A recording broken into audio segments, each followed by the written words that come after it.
Evi təmir etdirmək, obyekt açmaq, maşını düzəltdirmək və ya hər hansı bir iş üçün mütəxəssis və ya vasitəçi axtaranda bir çox insan kənar adama yox, yaxın qohumuna və ya tanışına üst tutur. Düşünülür ki, həm etibar var, həm münasibət korlanmaz, həm də iş daha səliqəli görülər. Amma praktikada bu seçim çox vaxt əks nəticə verir. Mənə atıb, məsələn, işi yarımçıq qoyub gedib, amma çalışdığım qədər hər şeyi özüm həll eləmək istəmişəm. Umduğum adam da belə, o da eləməyənsə adam biraz peşman olur axı. Çaş buna deməzdim də bu şeyi özüm həll eləyərdim. Onsuz da axırda özüm həll eləyəsi oldum da belə deyək. Deyirlər ki, mənim tanışımda gedib falan.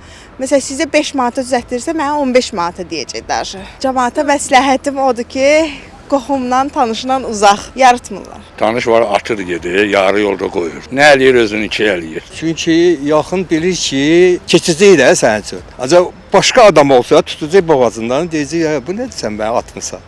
Ona görə qorxur, yaxından eləyir ki, yaxın bağışlayacaq da mənə. Bu cür hallar xüsusilə təmir tikinti, avtomobil ustalığı, toy və məclis xidmətləri, foto-video çəkiliş, hətta mühasibat və hüquqi xidmətlər sahəsində daha çox müşahidə olunur. Yad müştəri üçün vaxt və keyfiyyət əsas meyar olduğu halda, yaxın üçün bu çərçivə çox vaxt elastikləşir. İş yaxın adama tapşırıldıqdan sonra münasibət forması dəyişir. Vaxtında görülməli olan iş gecikir, əvvəl razılaşdırılan şərtlər pozulur, məsuliyyət azalır. İnsanların öz yaxınlarına doğmalarına münasibəti ənənəvi münasibətdən xeyli fərqlənir. Əvvəllər yəni insanlar yaxınlarına, çevrələrinə qarşı daha çox məsuliyyət hiss edirdilər.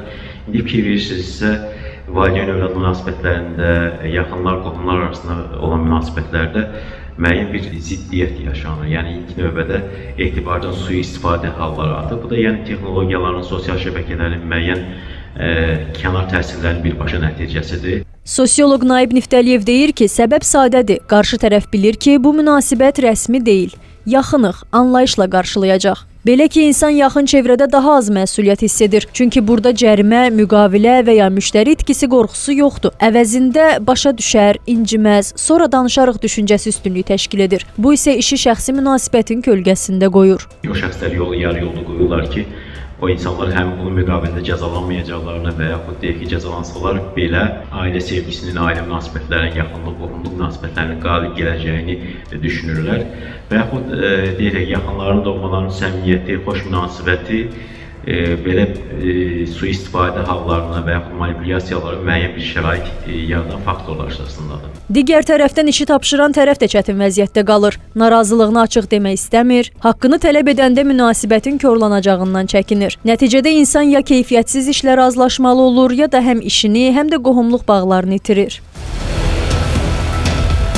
Elə buna görə də bir çoxları bugün münasibətləri qorumaq üçün yaxınla iş görməmək prinsipini seçir. Sosioloqlar qeyd edir ki, bu proses uzunmüddətli perspektivdə ailə və qohumluq institutunun zəifləməsinə gətirib çıxarır. İnsanlar artıq qohum var düşüncəsi ilə yox, özüm özümə yetməliyəm fikri ilə yaşayır.